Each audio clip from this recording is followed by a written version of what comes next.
Assalamualaikum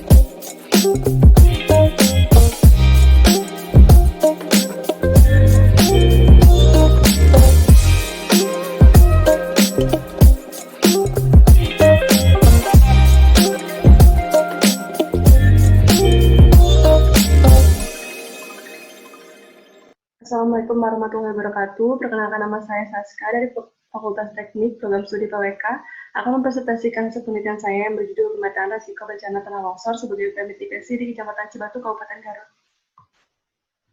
Latar belakang dari penelitian ini yaitu Kabupaten Garut memiliki indeks risiko tinggi multi bencana. Salah satu bencana yang sering terjadi adalah bencana longsor. Terdapat 8 kecamatan yang memiliki potensi tinggi tanah longsor, namun hanya Kecamatan Cibatu yang memiliki kerentanan dengan kategori tinggi.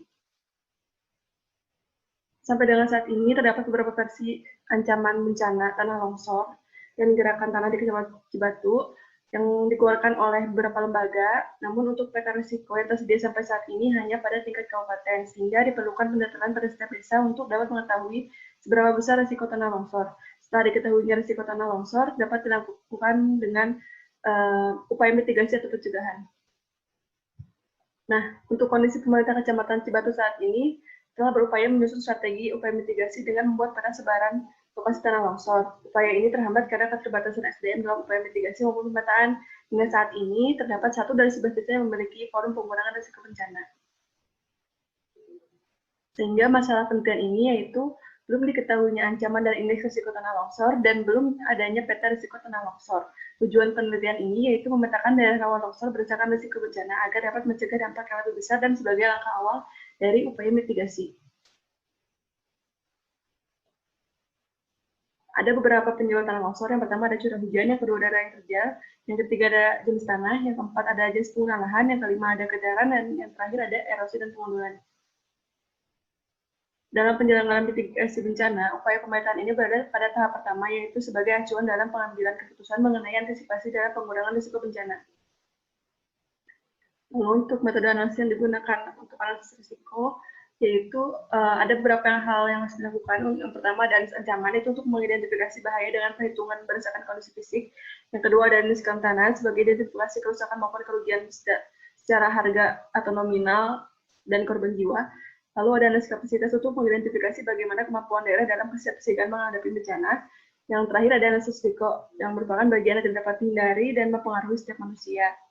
Lalu yang terakhir ada tahap kelima, itu memetakan risiko bencana tanah longsor itu sendiri.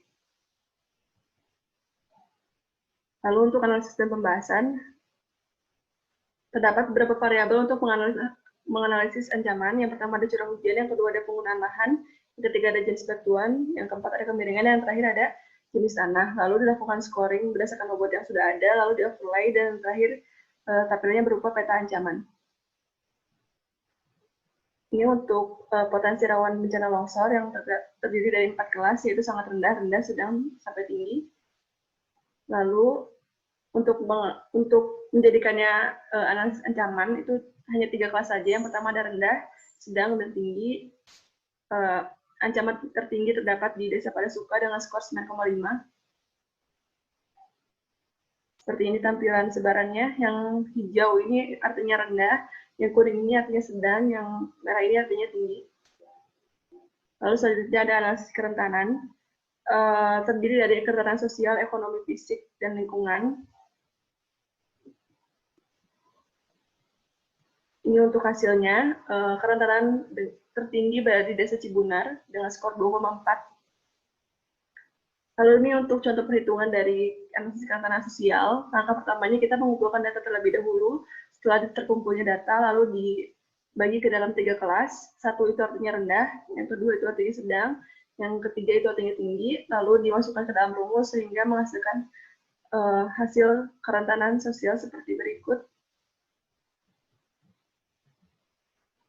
Untuk selanjutnya ada analisis kapasitas yang dilakukan dengan cara melakukan pengisian kuesioner oleh pemerintah desa. Hasilnya adalah kapasitas tinggi hanya terdapat pada Desa Cibatu. Lalu yang terakhir ada analisis risiko. Hasil pembobotan tadi dimasukkan ke dalam rumus sehingga didapatkan hasil risiko tinggi hanya terdapat di Desa Girimukti dan Wonokerta. Ini untuk luasannya. Luasan terbesar kategori risiko tinggi ini berada pada Desa Girimukti seluas 348,28 hektar. Lalu ini ada dokumentasi kejadian bencana tanah longsor yang ada di Kecamatan Cibatu. Lalu kesimpulannya, ancaman tinggi tanah longsor Kecamatan Cibatu terdapat di 4 desa saja, yaitu Desa Girimukti, Karyamukti, Padasuka, dan Wonokerta. Indeks risiko tinggi bencana tanah longsor terdapat di Desa Girimukti dan Desa Wonokerta. Kedua desa tersebut sama-sama memiliki luasan risiko yang tinggi, yaitu Desa Girimukti ini seluas 348,28 hektar dan Desa Wonokerta ini seluas 162,12 hektar.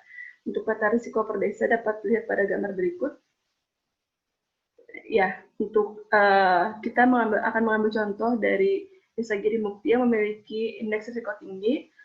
Ternyata untuk ancaman dan kerentanan yang ada di Desa Girimukti ini termasuk dalam kategori tinggi dan kapasitas yang dimiliki pun masih sedang. Sehingga untuk risiko tinggi ini memiliki detail seperti berikut ini.